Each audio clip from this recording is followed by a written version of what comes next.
নাহিদ ইসলাম বাংলাদেশের একটি নাম, বাংলাদেশের একটি ইতিহাস। নাহিদ এবং নাহিদদের বন্ধুদের মতো কিছু যুবক যদি এই 2024 সালে আমরা না পেতাম, তাহলে বাংলাদেশের এই স্বাধীনতার স্বপ্নসাৎ থেকেই যেত। স্বাধীনতা আমরা কখনোই রক্ষা করতে পারতাম না। বাংলাদেশে গত 16টি বছর আমরা যে জুলুম, অত্যাচার, নির্যাতন, নিপীড়নের মধ্যে ছিলাম, বাংলাদেশে যখন সকল রাজনৈতিক দল একেবারেই হতাশ হতে চলেছিলেন যে বাংলাদেশে মনে হয় আর নতুন করে স্বাধীনতার স্বাদ এদেশের কোনো জাতি, ধর্ম, বর্ণ নির্বিশেষে কেউ গ্রহণ করতে পারবেন না, এদেশটা মনে হয় একেবারেই আওয়ামী ফ্যাসিস্টের হাতে চলে গিয়েছে। সেই হতাশাজনক জায়গা থেকে দেশকে উদ্ধারের জন্য যারা অবদান রেখেছে, তার মধ্যে নাম্বার 1 সেরা ব্যক্তিত্ব হচ্ছে আমাদের প্রিয় নাহিদ ইসলাম। নাহিদ ইসলামরা যে জুলুম, অত্যাচার সহ্য করেছে, যেই সময় আরাম আয়েশে জীবনযাপন করতে পারতেন, যেই সময়টাতে পরিবার নিয়ে ব্যস্ত থাকতে পারতেন, যেই সময় পার্সোনাল লাইফ নিয়ে গ্যাংস্টার সেজে ঘুরে বেড়াতে পারতেন, সেই সময়ে এই নাহিদ ইসলামরা বাংলাদেশের মানুষের কথা ভেবে নিজের জীবনকে মৃত্যুর কোলে ঠেলে দিয়ে তারপর 2024-এর জুলাই বিপ্লবকে সাধন করেছে এবং অ্যাচিভ করেছে। আজকের এই নাহিদ ইসলাম বাংলাদেশের প্রত্যেকটি জনগোষ্ঠীর কাছে পরিচিত এবং সুপরিচিত এবং সুন্দর একটি নাম, এবং তার নেতৃত্বে আমরা বাংলাদেশের এক দফা যে আন্দোলন, এই আন্দোলন সংগ্রাম করে ফ্যাসিস্ট শেখ হাসিনাকে বাংলাদেশ থেকে তাড়াতে পেরেছি। আজকের এই নাহিদ ইসলামকে নিয়ে বাংলাদেশের বিভিন্ন জায়গায়, বিভিন্ন মহলে বিভিন্ন ধরনের ষড়যন্ত্র করানো হচ্ছে। এর অন্যতম কারণ হচ্ছে যাতে করে নাহিদ ইসলামদের মতো মানুষকে বিতর্কিত করতে পারলেই বাকিরা যারা ষড়যন্ত্র করে সব সময়, এই ষড়যন্ত্রবাজরা যে কোনো মূল্যে প্রতিষ্ঠিত হতে পারে। বন্ধুরা আমার, আপনারা জানেন নাহিদ ইসলাম আজ এই বাংলাদেশের জন্য কি কষ্ট নেই করেছেন।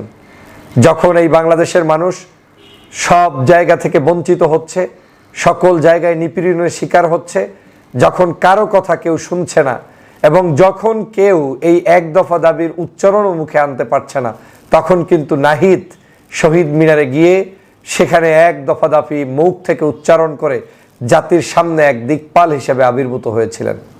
নাহিদ ইসলামকে ডিবির হারুনেরা গ্রেপ্তার করে তারপরে কি অমানুষিক নির্যাতন করেছে সেটা আপনারা দেখেছেন। তাদেরকে বন্দি করে রাখা হয়েছিল, তারপরে তাদেরকে যে কোনো মূল্যে চাপ সৃষ্টি করে সরকারের পক্ষে স্টেটমেন্ট দেওয়ার জন্য বাধ্য করা হয়েছিল, কিন্তু তারা কিন্তু আমরণ অনশনে গিয়ে তাদের সকল ষড়যন্ত্র ফাঁস জনগণের কাছে পৌঁছে দিয়েছে। এই নাহিদদেরকে গুম করা হয়েছে। বিশেষ করে নাহিদের যদি শরীরের একটি অংশ দেখে থাকেন, সমগ্র বাংলাদেশের যেই ছবিটি ভাইরাল হয়েছে, তার কোমর থেকে পায়ের গোড়ালি পর্যন্ত যে ছবিটা আমরা দেখেছি, সেটা কোনো মানুষের ছবির মতো নয়। মনে হচ্ছে যেন একটি মানুষের রান সম্পূর্ণ আগুনের ভিতরে পুড়িয়ে দিয়ে তারপরে উঠানো হয়েছে। এই হচ্ছে সেই নাহিদ, এই হচ্ছে সেই নাহিদ যারা আমাদের চেতনার বাতিঘর, যারা আমাদের বলিষ্ঠ কণ্ঠস্বর, যারা আমাদের জীবনকে নতুন করে উপহার দেওয়ার একটি নাম। এই নাহিদরা যদি 24-এ আবির্ভূত না হতেন, তাহলে বাংলাদেশের এই আজ যে স্বাধীনভাবে কথা বলছেন, আজ যে স্বাধীনভাবে রাজনীতি করছেন, আজ যে স্বাধীনভাবে মত প্রকাশ করছেন, আজ যে আপনি বাংলাদেশকে স্বাধীন বাংলাদেশ মনে করছেন, তার কিছুই থাকতো না। We are Nahid. আমরা নাহিদের পক্ষের, আমরা নাহিদ সহ নাহিদের অনুগামী সকল বন্ধুদের আমরা। তারা আমাদের ছোট ভাই, তারা আমাদের জন্য কাজ করেছেন, দেশের জন্য লড়াই করেছেন, দেশের মানুষের জন্য লড়াই করেছেন। এই নাহিদের সবচেয়ে বড় একটি দিক হচ্ছে নির্দ্বিধায় কথা বলা। যখন বাংলাদেশের সংবিধান নিয়ে কেউ কথা বলতে পারে না, নাহিদরা তখন সংবিধানের বিরুদ্ধে দাঁড়িয়ে যে এই সংবিধান হচ্ছে ফ্যাসিবাদী শেখ হাসিনার সংবিধান, এটাকে পরিবর্তন করে নতুন সংবিধান কিংবা সংস্কারমূলক সংবিধান দরকার, তারা নাহিদরাই করতে পেরেছে। এই নাহিদই করতে পেরেছে। এই নাহিদই আজকের বাংলাদেশে শেখ মুজিবের পারিবারিক যে ছুটি 8টা দিবস বন্ধ করেছে, তার মধ্যে 5টি হচ্ছে শেখ হাসিনার পরিবারের ছুটি। শেখ রাসেল, শেখ কামাল, ফজিলাতুন্নেসা, শেখ মুজিব, এভাবে করে শেখ হাসিনা এদের এই জাতীয় দিবসগুলোকে বন্ধ করে দিয়েছে এই নাহিদ। এই নাহিদই প্রথম বলতে পেরেছে দাঁড়িয়ে যে বাংলাদেশে এখনো বাংলাদেশের জাতির পিতা ইস্যু সমাধান হয়নি, অতএব বাংলাদেশে কোনো জাতির পিতা নেই। এই সাহসিকতা বাংলাদেশের অনেক রাজনীতিবিদ আজ পর্যন্ত দেখাতে পারেননি। শুধু রাজনৈতিক কারণে আমরা হয়তো অনেক সময় আওয়ামী লীগের বিরোধিতা করছি, কিন্তু আইন দিয়ে নিষিদ্ধ করা, আইনের পদে থেকে জোর গলায় বক্তব্য রাখা, সেটা কিন্তু অনেকের পক্ষে সম্ভব হয়নি। কারা করেছে?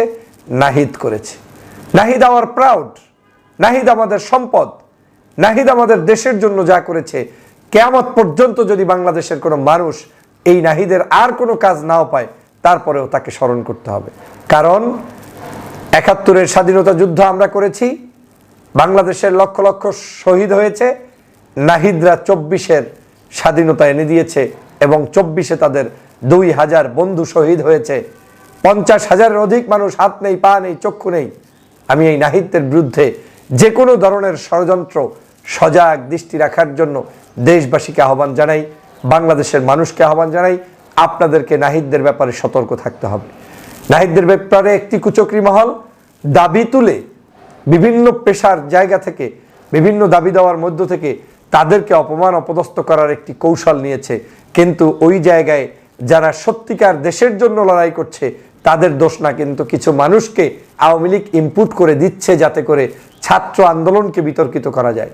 এই বৈষম্য বিরোধী ছাত্র আন্দোলনকে বিতর্কিত করতে পারলে, এই ছাত্র জনতার দাবি দাওয়াকে বিতর্কিত করতে পারলেই বাংলাদেশে একটি মহল এই দেশে আওয়ামী লীগের হয়ে ষড়যন্ত্র বাস্তবায়ন করতে পারে, যেটা আমরা বাংলাদেশে কোনোদিন হতে দিব না।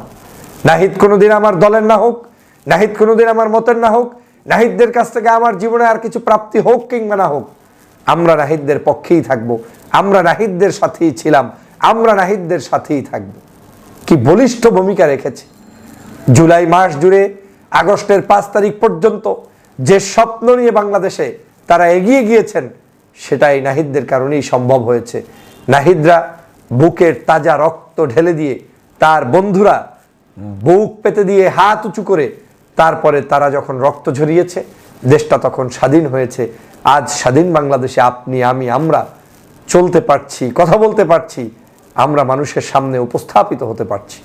প্রিয় সহযোদ্ধা ভাইরা, সকলের কাছে অনুরোধ থাকবে, নাহিদের এই রক্ত বৃথা যেতে দেব না, নাহিদদের এই সংগ্রামকে বৃথা যেতে দেব না, নাহিদদেরকে নিয়ে কোনো ষড়যন্ত্র মেনে নিব না।